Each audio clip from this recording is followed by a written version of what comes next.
Educación de género, adoctrinamiento o una realidad. Es un tema sumamente espinoso y sabemos que ha sido debate, ha sido motivo de polémica en diferentes foros, en redes sociales.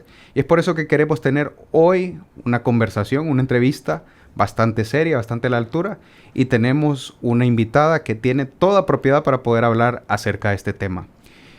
Hoy como invitada tenemos a la abogada Cecil Flores, abogada con estudios en máster empresarial, en derecho laboral, en ciencias políticas y vocera de la organización Por Nuestros Hijos.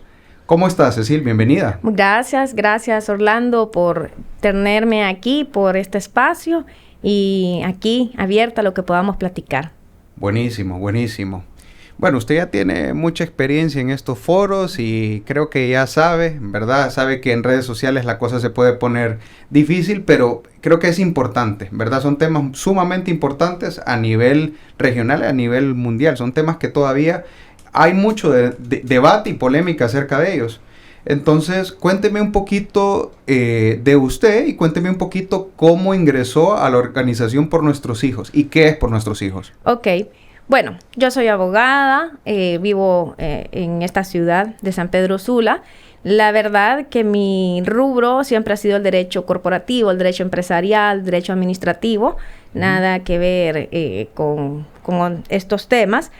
El movimiento Por Nuestros Hijos surge, podemos decir que hay unos inicios ahí en el 2022, cuando la Secretaría de Educación saca un tweet, cuando antes era Twitter, saca este tweet y dice que en el 2023 iba a comenzar un nuevo currículo nacional básico con enfoque de género, equidad de género y ahí todos los colorcitos y como siempre. Entonces, algunas maestras, algunas escuelas se alertaron un poco porque fueron a una socialización de parte de la Secretaría y les presentaron un nuevo currículo. Y unos ejes transversales que hablaban de la educación sexual, hablaba también otras situaciones. Entonces, de la nada me pide una persona, una directora, que si le puedo dar una charla legal de los derechos que tienen los padres de familia en el ámbito educativo. Entonces, cuando voy a esa reunión, pues, yo no sabía muy bien exactamente qué es solo mi tema, pero antes estaba otra persona hablando de lo que era la ideología de género y entonces ahí se empezó a armar como las piezas del rompecabezas y a raíz de ese momento esta charla se fue replicando. Muchos padres de familia quedaron un poco asustados y le decían, que en la escuela de mi sobrina y así se fue regando la voz. Fuimos este mismo grupito de escuela en escuela y entonces algunos directores se nos empezaron a unir porque en ese momento era algo que se venía por parte de la Secretaría de Educación. Eso inició aquí en San Pedro Sula, no en Tegucigalpa. Sí, en Tegu se inició la socialización de los ejes transversales. En San Pedro Sula fue la directora que nos invitó a dar esta charla.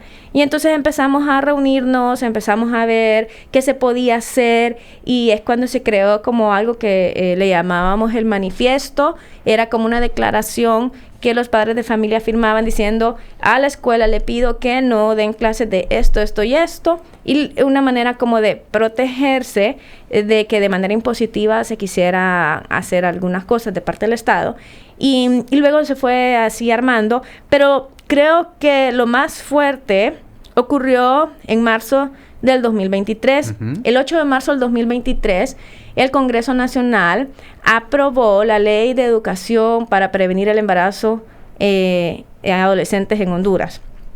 Ese día es el Día Internacional de la Mujer. Y entonces todas estas organizaciones feministas, abortistas, celebrando esa ley. Y cuando, nosotros tenemos algunos amigos diputados, nos mandan el borrador y lo primero que me llama la atención a mí es Agenda 2030 y otras cosas por ahí. Y quedamos, ¿a dónde va esto? Y la leímos y entonces ahí sí que hablaba de educación sexual desde prebásica. Prebásica son los niños chiquitos.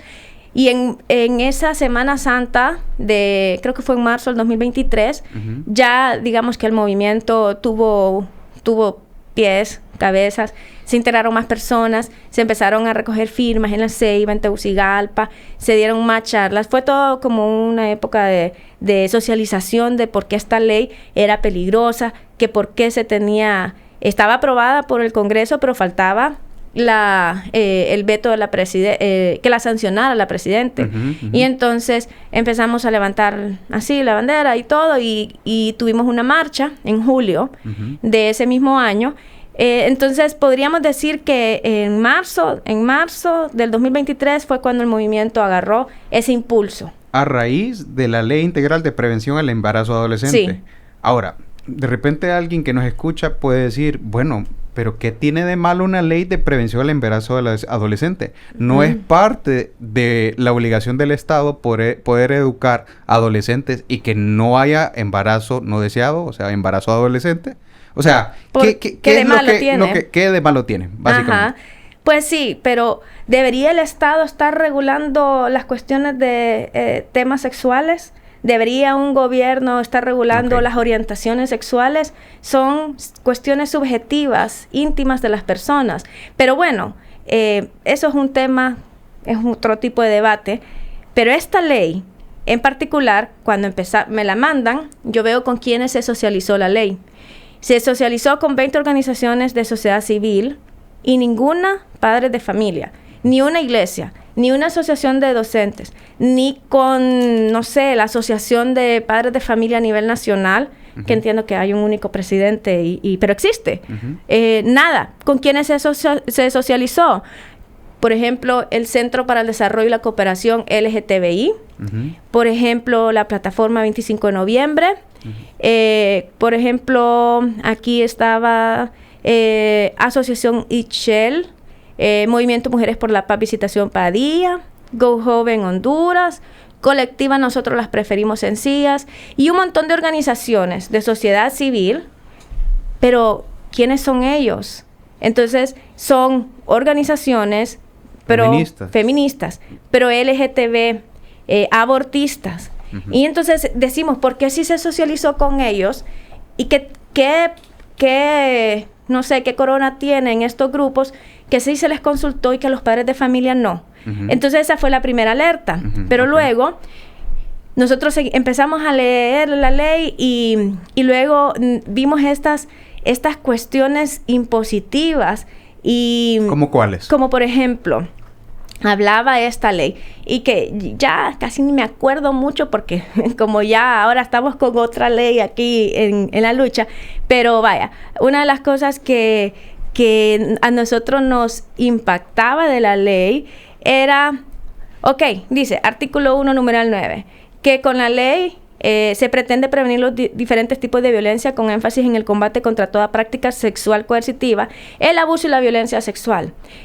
Entonces, la ley pretende disminuir los índices de abuso sexual infantil. ¿Cuántas leyes? ¿No existe acaso un código penal para hacer eso? No sé. De hecho, el código penal se reformó y en el 2019, antesito, pero entró en vigencia en el 2019, y los delitos sexuales se despenalizaron. Entonces, aquí esto es peligroso, porque como empieza a decir la ley que es para menores de edad, que es para desde prebásica, y nosotros, se le va a enseñar a un niño, a una niña de 6 años que se tiene que defender y todo, pero si le pasa, entonces eso es una doble victimización, porque no hizo lo suficiente a pesar de haber aprendido. ¿Acaso nos dicen a nosotros, bueno, si usted se quiere defender, si le quieren asaltar, le quieren robar, defiéndase? No, uno pues pasa y uno espera que la policía haga algo. Entonces, mirábamos que no era eso, ¿verdad? No era lo que dice que era para reducir eso, para reducir embarazos, y no. Pero otra de las cosas que a nosotros sí nos preocupaba era todos los considerandos hablaban bastante de las Naciones Unidas, hablaba de la Agenda 2030, hablaba de que se tenía que seguir estos estándares, estos tratados internacionales y un montón de cosas. Y entonces resulta que las Naciones Unidas sacó una guía que se llama Orientación Técnica Internacional sobre Educación Sexual. Y esta guía, pues le empieza a decir es para implementar en las escuelas, no es de este año, es del 2017, por ahí, 2015. Y esta guía divide por etapas de crecimiento lo que se tiene que hacer. Y entonces, ¿qué decía la guía? Que bueno, que de 0 a 6 años, por ejemplo, los niños pueden experimentar la masturbación o el placer por tocamientos. Entonces, esta ley que se aprobó, hipersexualizaba a los niños. Le dotaba de autonomía. ¿Qué es autonomía? Autonomía en el ámbito sexual, según la cartilla de psicólogos de México, es que la persona puede decir con quién va a tener relaciones sexuales, cuándo, cómo. Entonces, ¿qué sucede? Si una menor de edad o un menor de edad se le está diciendo usted tiene autonomía full para decidir cómo, cuándo, por aquí viene la cuestión de la pedofilia, porque el adulto, que es más astuto, lo enrolla, hacen el grooming y este montón de cosas, y entonces, pero él tiene autonomía. Entonces empezaba a ver estas palabras y nos remitíamos a esa guía de las Naciones Unidas, y curiosamente decía por acá que, por ejemplo, a ver si lo encuentro, que estas directrices o lo que sea se pueden incluir en el aprendizaje, en el sistema educativo se pueden incorporar, y que se pueden hablar de leyes para prevenir el embarazo. Entonces era como un copy-paste. ¿Y acaso no somos un Estado soberano? ¿Por qué tenemos que adoptar estas situaciones? Ok, déjeme entender entonces. Cuando ustedes como grupo vieron esta ley, dentro de los problemas que pudieron identificar, número uno, que no se le consultó, no se invitó a la socialización a los padres de familia. Me mencionó que consideran que esta ley hipersexualiza o de alguna manera promueve o estimula el conocimiento de algunas cosas que no son propias para los menores, o para algunas etapas. Ok. Y tercero, que también a nivel jurídico no le ve como una necesidad, y también hay una influencia de parte de la Agenda 2030 de la ONU, ¿cierto? Sí, correcto. Ok. Ahora, yo independientemente de lo que yo crea, yo tengo que hacerle preguntas, ¿verdad? Que yo sé que muchas personas también las tienen y que van a cuestionar. Y me gustaría preguntarle, y vuelvo al punto con el que inicié, ¿realmente es negativo educar? Y voy a hacer una consideración aquí. Vivimos en un estado con un alto nivel de analfabetismo, con una baja escolaridad, ¿verdad? El promedio del hondureño yo creo que no está ni siquiera en 8º grado. Entonces, hay una deficiente educación sexual y en diferentes ámbitos. Entonces, realmente el Estado no puede colaborar ante las falencias que identifican la sociedad, ¿verdad? Y especialmente en un estado donde vemos que hay tanto embarazo adolescente, tantos problemas, tantas violaciones. Entonces, ¿realmente será malo? O sea, sí, yo entiendo. No se socializó, no se habló con los padres, ¿verdad? Es una copia de la ONU, pero ¿necesariamente es eso malo? ¿Necesariamente es algo que nos va a afectar? Y bueno, y el hecho de venir y exponer a los niños a realidades sexuales, creo yo de que podría ser, o no creo yo, pero siento que hay personas que pueden creer que es peor no conocerlas y que puedan ser mal orientados o pueden ser mal educados. ¿Qué me puede decir acerca de eso? Que nosotros nunca nos opusimos a la educación sexual como tal. Nos oponíamos a esta ley y que se regulara como algo impositivo. Que no es necesario crear más leyes para atender estos problemas, que si de verdad existe un problema de embarazo adolescente, que se vayan a la raíz, que haya voluntad política y que realmente mejoren el sistema educativo, las aulas de clase, que si creen que es que los jóvenes están rebeldes y haciendo miles de cosas en las tardes, pues que pongan, clases extracurriculares gratis, pero no lo van a hacer porque a nuestros gobernantes, nuestros políticos no les interesa, ¿verdad? Un pueblo estudiado y educado. Entonces, nunca nos opusimos a la educación sexual, nos oponíamos a esta, porque nosotros creemos en una educación sexual desde la afectividad progresiva y no como esta ley lo estipulaba, que era de prebásica, ¡pum!, educación sexual y enséñales anticonceptivos. Prebásica. ¿Qué es la edad de prebásica, verdad? ¿A dónde aparece esto? Que en edad prebásica, si me lo voy puede... a buscar el artículo. Correcto, Vaya, me gustaría pues saberlo. Sí, no, eso está... ahí era de las primeras, pero espérenme buscarme esa ley, ya como está vetada. ¿La vetó la presidenta? Sí, la vetó, y ella misma en el mensaje que publicó en Twitter puso: se veta la ley de no sé qué, no sé cuánto, porque no cumple los fines para los que se crea, ¿verdad? Que era la... Pero usted me mencionó que a partir de este gobierno, o sea, en el 2022, 2023, ha habido un crecimiento en este tipo de iniciativas, pero ¿cómo es que la presidenta al final vetó esta ley? O sea, no sería una contradicción, entonces. No, mía no. No. De hablo ellos. Correcto, hablo Sí, del gobierno. Sí, no sé. Mire, también cuando vetó la ley, estaba aprobándoselo el CAF, ¿se acuerdan? En el Congreso, que estaban ahí con ese dilema de que... Entonces, puede que haya sido como para cortina de humo y le vamos a dar, como recién habíamos hecho la marcha, entonces pienso yo que fue una cuestión estratégica. Sí. Artículo 2, ámbito de aplicación. La presente ley es de aplicación obligatoria a nivel nacional en todos los establecimientos de educación prebásica, educación básica, educación media, educación superior. Ahí está, artículo 2, prebásica. Pero estamos hablando del mismo programa, porque, o sea, yo no soy abogado, por eso le pregunto, no soy abogado. Estamos hablando que el mismo programa se lleva a nivel, porque entiendo yo que la ley aplica para educación prebásica, básica, pero, o sea, realmente eso es lo que ha estado, y le pregunto, pues, con desconocimiento de la causa. Eso es lo que se intentó, que a los niños de prebásica se les hablara de eso, de temas sexuales. Claro, sí, está en la ley, porque y dice aquí, de aplicación obligatoria, o sea, vamos a esto, obligación de que los centros educativos den educación sexual integral desde prebásica, educación básica y educación media. Este es el artículo 2. Por allá, creo que hay de tener todavía aquí señalado en los considerandos, me parece que hablaba otra cosa, pero ahorita no lo recuerdo muy bien, que hablaba de los niños chiquitos. Y entonces no mostraba la progresividad. La educación sexual tiene que ser de acuerdo al desarrollo cognitivo, físico de los niños. Y luego lo otro, esta ley por acá decía que pues se daba como el derecho a que ellos intervinieran. O sea, bueno, viene la Secretaría de Educación. ¿Quién va a dar la educación sexual? Porque también puede entrar cualquiera, o sea, podría haber entrado cualquiera a las escuelas, personas que no sé, no quisiéramos que entraran a hablar de estos temas a un niño. Justo en esta época que estaba este gran debate, en Chile sucedió algo similar, cuando parece que llegaron de la Secretaría de Salud a hablarles de educación sexual, le mostraron unos videos todos no de acuerdo al desarrollo cognitivo de los niños, y muchos niños pues salieron horrorizados, asustados, los papás revueltos.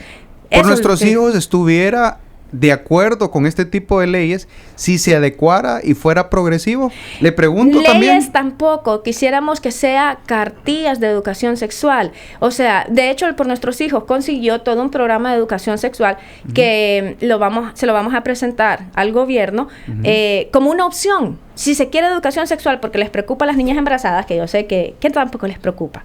Entonces, queremos presentarles esta opción, educación sexual, así desde chiquitos, pero de otra manera. ¿Qué es lo que se le puede enseñar a los niños chiquitos? Las partes de su cuerpo, por ejemplo. Entonces, que no hable de la autonomía, que no hable de la... Que aquí se hablaba un poquito de brindarles incluso el conocimiento de métodos anticonceptivos, incluso modernos, y en ese día, el 8 de marzo, se aprobó la PAE. Y la PAE, bueno, ya sabemos lo que es la PAE, independientemente de que no voy a entrar en el tema de decir el aborto. Salimos hoy. No salimos, pero lo cierto es que la PAE es un anticonceptivo, es un fármaco, ¿verdad? Hecho con hormonas o cosas que en una mujer adulta, como todo anticonceptivo, a los 28 días produce efectos. Cualquier mujer va a decir que los anticonceptivos le producen efecto en su cuerpo. Entonces, la PAE, que son unas dosis un poco más elevadas, se les va a ofrecer, porque como aquí esta ley decía, el acceso a métodos anticonceptivos modernos, siendo eso, no lo dice la PAE, pero es un moderno, ¿no? Sí, claro. Entonces, ¿cómo se le iba a querer a las niñas ofrecer? Mire, también está este otro método anticonceptivo. Y de hecho, hace poco, el Colegio Químico Farmacéutico de Honduras denunció que se estaba haciendo un uso indiscriminado de la PAE y se estaba tomando como un método anticonceptivo, una relación sexual PAE, otra relación sexual PAE. Claro, entonces, porque ese iba a ser el efecto con la liberación. Cecil, pero mire, yo tengo algunos datos que me gustaría consultarle y que de repente usted me podría dar un mejor criterio. Ok. Yo tengo familiares que son médicos, que han trabajado en la Secretaría de Salud, y hay estadísticas que ellos manejan que, por ejemplo, en algunos lugares, por ejemplo, no recuerdo bien, pero creo que es Bajamar, si no me equivoco. Bajamar, en algunas comunidades garífunas, que el promedio de cuando las niñas inician actividad sexual anda en promedio a los 9 años. Ojo, no estoy diciendo lo más bajo, estoy hablando en promedio. Y si tenemos estos casos reales, también tenemos, pues es evidente, tenemos un problema de embarazo adolescente que al final de cierta manera repercute socialmente en pobreza y muchas otras cosas. ¿No será adecuado poder anticiparse como de alguna manera lo está queriendo hacer o al parecer lo estuvo queriendo hacer los promotores de esta ley? Sí, pero ustedes saben que en el 2016 se reformó la ley de paternidad y maternidad responsable y se agregó un artículo, 1 o 2, que hablaba de que la Secretaría de Estado en el despacho de educación tenía que promover programas que brinden servicios educativos en las clases, en las asignaturas desde 4º grado, para que las y los adolescentes conozcan las obligaciones y derechos derivados de paternidad, implicaciones del embarazo en la adolescencia y temas relacionados con la sexualidad, procreación, prevención de enfermedades de transmisión sexual. ¿Desde cuándo?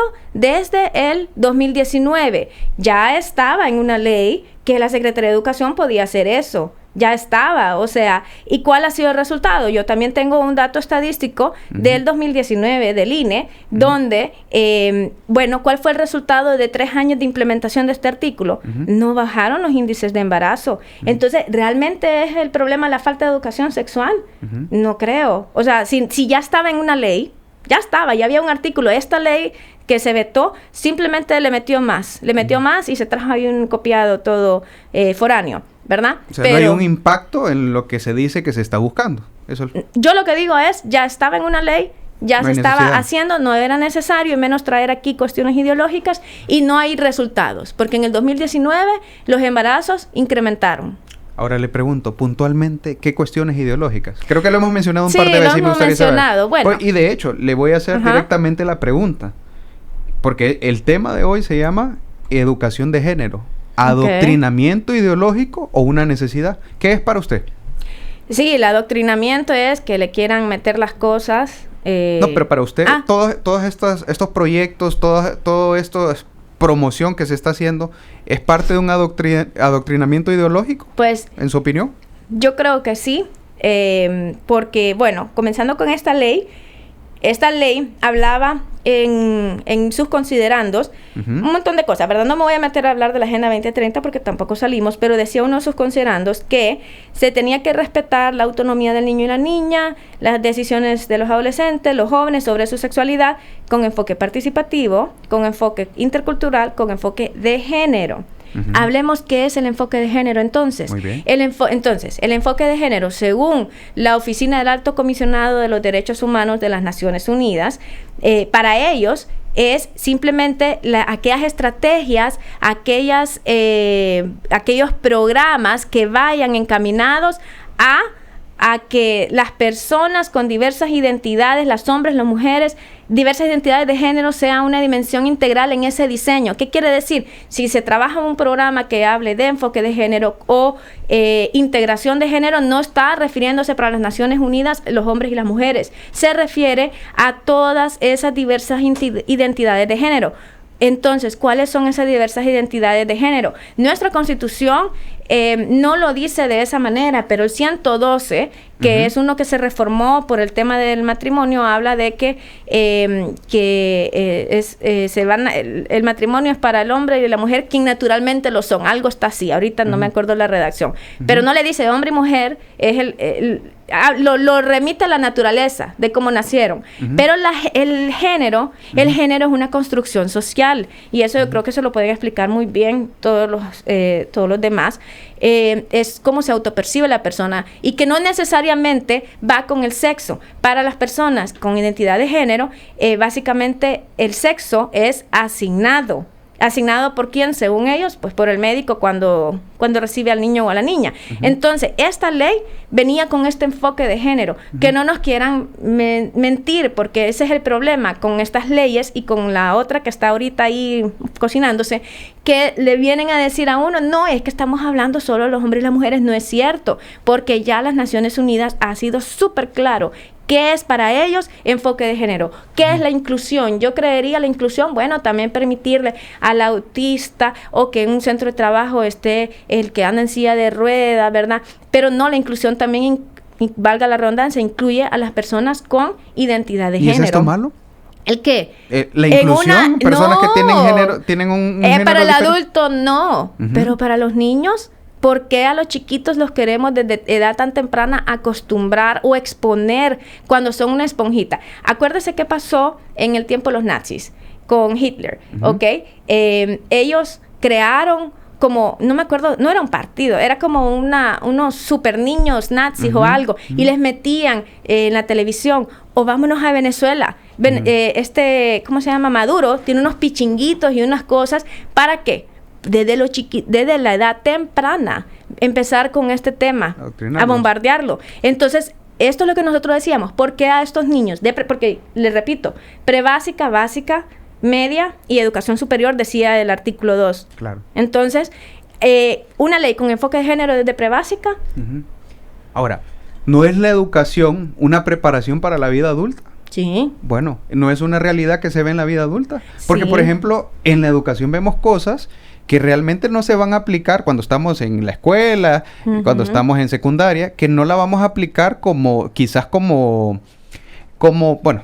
vamos, hablamos cuando tenemos 15, 16 años en educación cívica, que creo que no existe, pero en alguna clase. Ya la agregaron otra vez.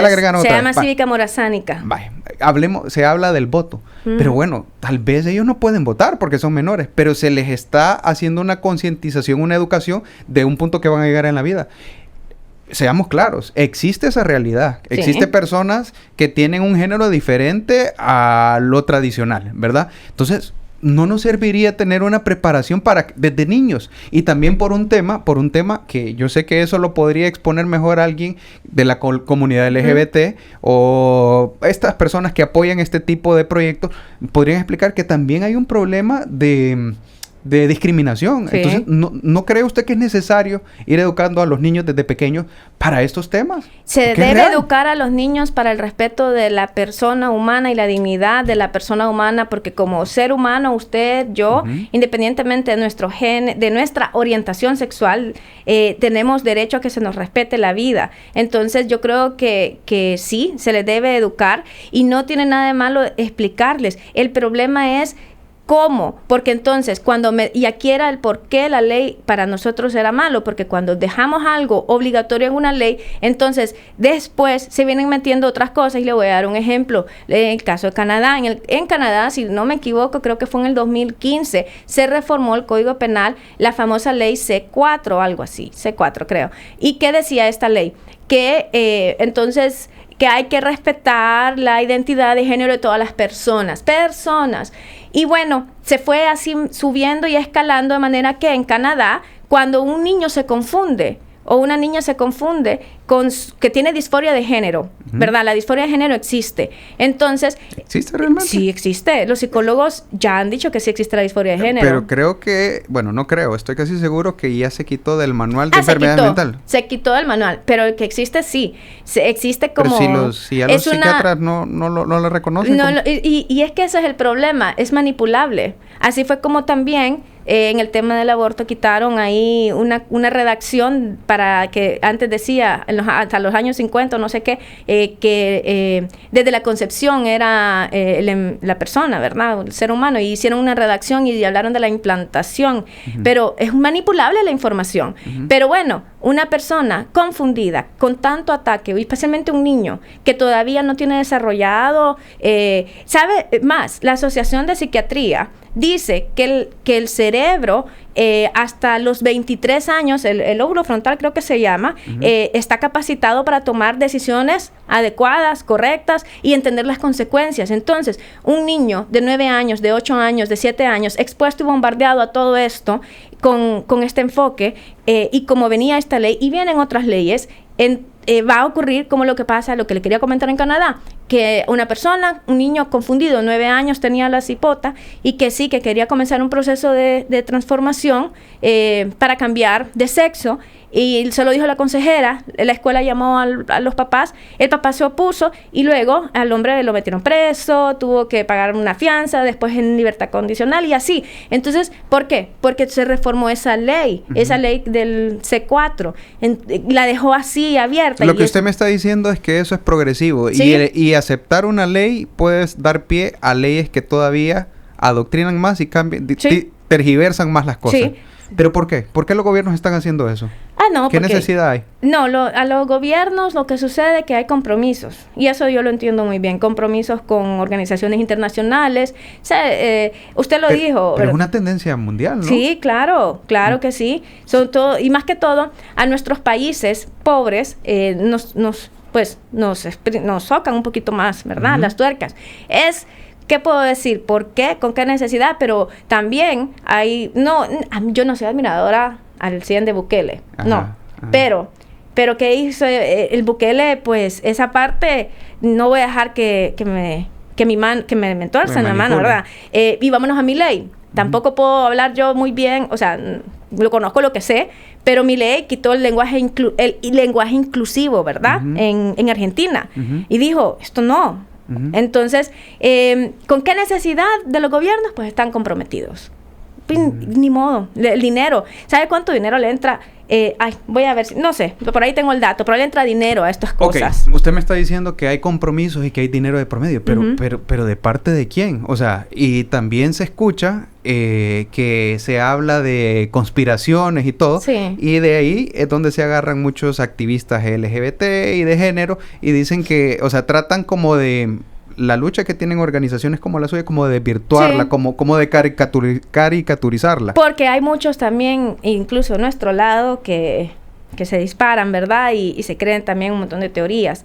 Pero ¿de quién viene esta presión? Pues de estos organismos internacionales. ¿Cuánto dinero le entra a Planned Parenthood, por ejemplo, para promover sus cuestiones del aborto? ¿Cuánto dinero le entra a las Naciones Unidas? Las Naciones Unidas tiene ahí toda una cosa de los hitos LGTB y un montón de cosas. Yo lo creo, pero tratemos de llegar, ¿por qué? O sea, ¿qué finalidad? Porque si es solo por dar dinero, o sea...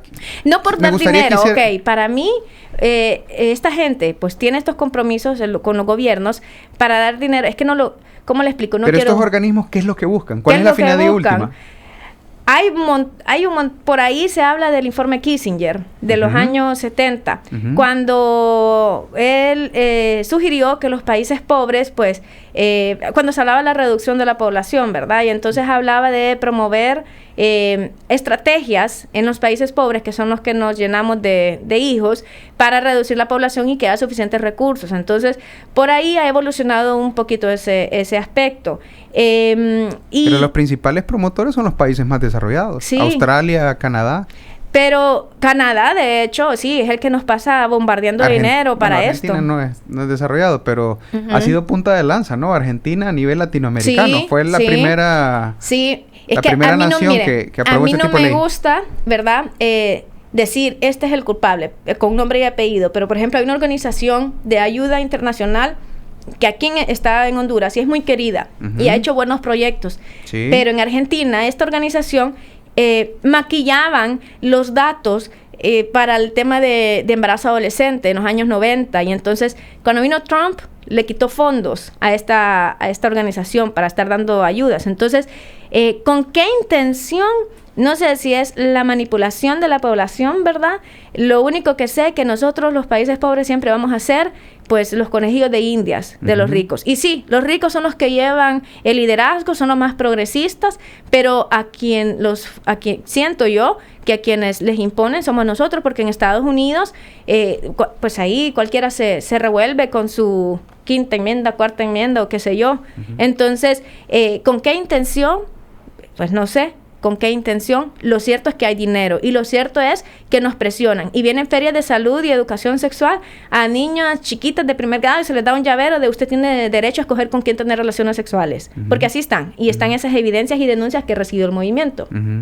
Ok, usted habló acerca de una nueva ley que se está cocinando. Sí. Hábleme un poquito de esa ley. Es la ley la Ley Especial Integral contra las Violencias hacia las Mujeres. Y bueno, una ley que supuestamente es para las mujeres. Pero el artículo 3, que habla quiénes son los titulares de derechos de esta ley, las niñas, las adolescentes, las mujeres, víctimas de violencia, sin distinción de edad, estamos bien, orientación sexual, estamos bien, expresión e identidad de género. ¿Qué quiere decir esto? Sin distinguir la identidad de género. Significa que un hombre que se autopercibe mujer se va a venir a querer amparar bajo esta ley. Pues si habla sin distinguir la identidad de género, fácilmente. No sé si es que ellos estaban pensando en la mujer que se autopercibe hombre, ¿verdad? Pero aquí se puede amparar fácilmente un hombre. Entonces, después esta ley dice más adelante, se entiende por mujer el concepto o estándar desarrollado tanto por los tribunales internacionales de derechos humanos como por sus respectivos órganos. ¿Cuál es la necesidad de definir a una mujer desde el punto de vista legal? O sea, ¿y cuáles son estos estándares internacionales que menciona la ley? Y yo le voy a comentar uno. Por ejemplo, la sentencia Vicky Hernández versus Honduras del año 2021. Esa es la primera sentencia donde se aplica la convención la convención, es que es un nombre larguísimo, interamericana para prevenir, sancionar y erradicar la violencia contra la mujer. Dice el numeral 133, se refiere también a situaciones de violencia basada en su género contra las mujeres trans, porque ¿quién era Vicky Hernández? Vicky Hernández era un hombre transexual que lastimosamente lo mataron en aquel tiempo político de la crisis del año 2009, ¿verdad? ¿Y qué sucedió? Pues que Honduras le falló a un ser humano, le falló a una persona, no hubo institucionalidad, no lo querían levantar, no le querían hacer autopsia porque andaba como mujer y era un hombre. Y pues todo lo que sucede, falló el gobierno. Y entonces esta es la sentencia que dice que los transexuales se pueden pues cubrir con estas convenciones para la mujer. Entonces esta ley, que es para defender de todo tipo de violencia, desarrolla la violencia psicológica, física, sexual, que ya las conocemos, pero crea nuevos tipos de violencia como la ginecobstétrica o la violencia contra los derechos sexuales y reproductivos. Y dice dónde se puede dar además la violencia contra las mujeres. Ya uno creería, como la ley de violencia doméstica, bueno, un rollo entre parejas, ¿no? Claro. Pero esta ley va más allá porque dice que puede haber violencia en el ámbito familiar, puede haber violencia en el ámbito político, puede haber violencia también en el ámbito mediático, en el ámbito, y ahí, un montón, como 9. Ok, y en relación a lo que hemos estado hablando y en relación por nuestros hijos, ¿cómo relacionamos esta ley con la lucha que ustedes están llevando a cabo? Esta ley ya empieza a ampliar un poquito más la violencia psicológica que se puede dar en todos los ámbitos, entonces nos preocupa muchísimo las sanciones que trae, y por ejemplo, en el ámbito familiar, habla de que si en el ámbito familiar se da una violencia psicológica, ¿verdad? Pues eso se considera maltrato familiar. Reforma el Código Penal y eleva ahí y lo mete como maltrato familiar en ese ámbito. Y entonces puede llegar a darse el caso de Canadá, de una niña porque hay que leer bien, pero por ejemplo habla de que se le disminuya o no se le permita a la persona, a la menor, desarrollar su personalidad. Entonces puede ser acusado un papá o una mamá de maltrato familiar. Okay. Entonces, en el ámbito familiar. Pero luego está el mediático o el digital, el ámbito digital. Como ocurre que si yo pongo un tweet o algo y alguien se siente ofendido, entonces me pueden acusar a mí de violencia. Ok. Bueno, entendido. Y déjeme hacerle una pregunta de la organización. ¿Es una organización religiosa? No.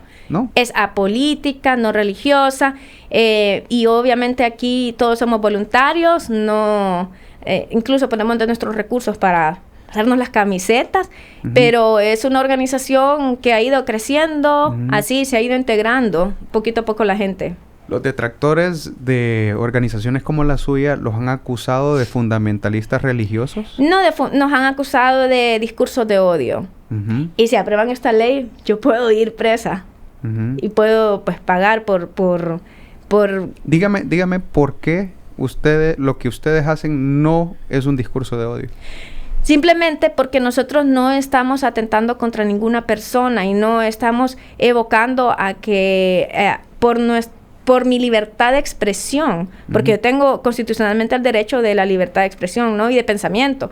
Entonces, si yo no quiero o yo estoy en un lado con una posición, digámosle ideológica, ¿verdad? O conservadora, yo tengo derecho a mantenerme ahí. Es más, claro, los tratados internacionales también respetan eso. Entonces, no todo es discurso de odio y más no es dirigido a nadie. Simplemente nos preocupan los niños. ¿No están limitando la visibilidad de algunas comunidades, de algunos grupos porque dentro del país? Porque no es contra los adultos. Aquí lo que no queremos es que se nos limite a los padres de familia, porque es un movimiento por nuestros hijos, como lo dice el nombre. No sabemos que en la medida que este niño crezca, si tiene alguna orientación y después, siendo adulto, quiere pues autopercibirse de otra manera, se le respeta, pero siendo adulto. Pero lo que estamos aquí es por los menores de edad. Lo que sucede es que estamos a ese punto. Por ejemplo, ellos reconocen los niños trans.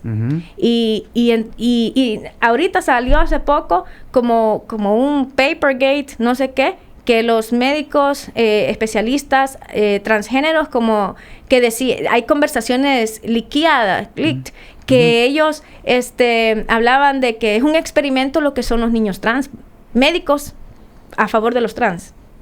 O sea, entonces eso, vamos por los hijos aquí. Entonces no es un discurso de odio contra una comunidad o contra un adulto. Lo que queremos es que se nos respete el derecho a educar a nuestros hijos, como dice el 152 de la Constitución. Ok, y como ustedes buscan el respeto a ese derecho, ¿qué le podría decir a usted a un padre de familia que considera que este tipo de programas atentan contra su derecho de poder educarlos conforme sus valores? ¿Qué le diría a ellos? Y también me gustaría preguntarle, ¿qué le diría a alguien trans, podría ser, alguien que tiene una orientación sexual diferente y que difiere totalmente de usted?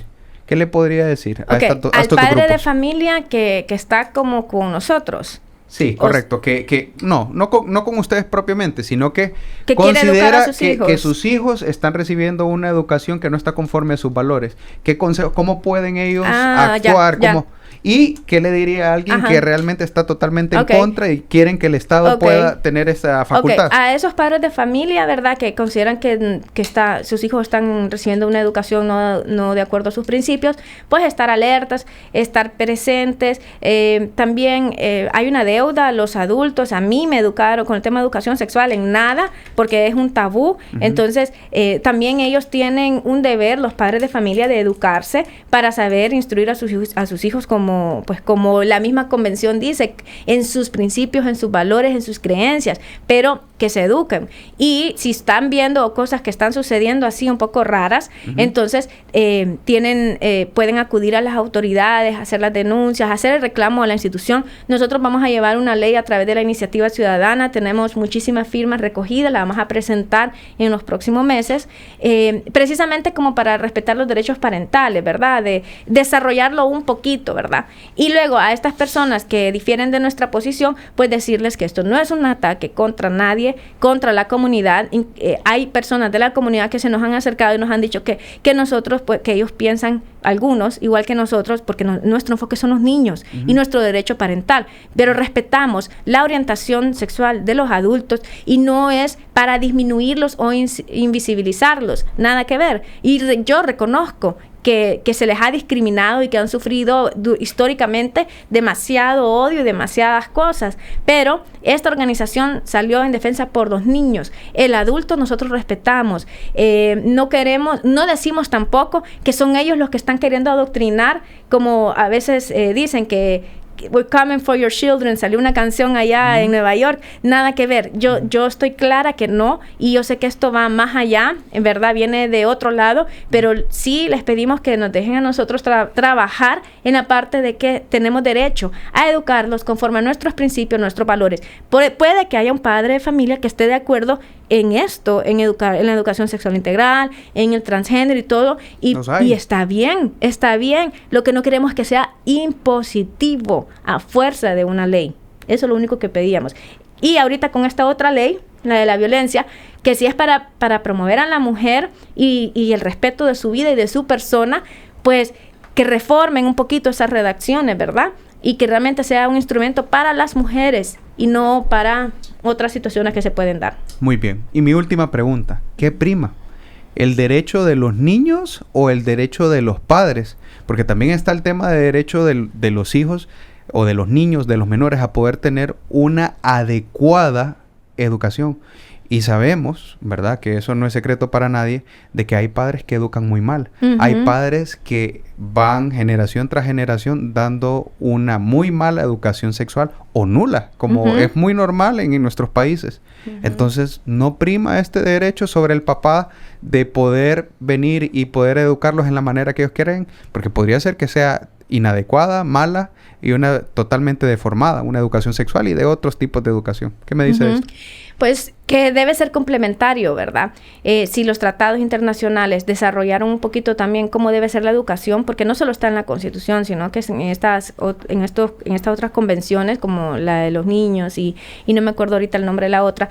Entonces, que debe complementarse una cosa con la otra, no que el derecho parental esté por encima de los niños, pero el derecho parental sí está en función de una mayor masa, ¿verdad? Porque en la medida de que muchos y que la gran mayoría pues esté haciendo una labor adecuada y vigilando que no se estén dando cosas raras ahí en las escuelas, entonces pues va a haber un beneficio para aquellos sectores, aquellos papás que se fueron mojados, aquellos que les vale la vida, ¿verdad? Porque los hay, claro. Los hay, pero entonces nosotros pensamos en que los esfuerzos van encaminados a también aquel sector de aquellos niños que están descuidados. Y yo sé, por ejemplo, en Guatemala hay una organización similar, han salido otras ramitas, han salido ramas como de ayudar y promover en las escuelas el arte, el teatro y cosas así. Salen cosas buenas, porque salen más personas que quieren no solo estar diciendo esta ley es mala, está mal, no sé qué, no sé cuánto, quieren ir a la acción. Entonces, es un todo que puede conjugar en favor del desarrollo de la familia. Buenísimo. Ceci, le agradezco mucho el espacio, gracias por poder darnos todo ese conocimiento y su experiencia. Yo creo que todos estamos de acuerdo, queremos lo mejor para nuestros niños de Honduras, de Latinoamérica y del mundo. Y bueno, todo aquel padre de familia o organización que venga a colaborar, creo que todos lo recibimos con brazos abiertos, ¿verdad? Correcto.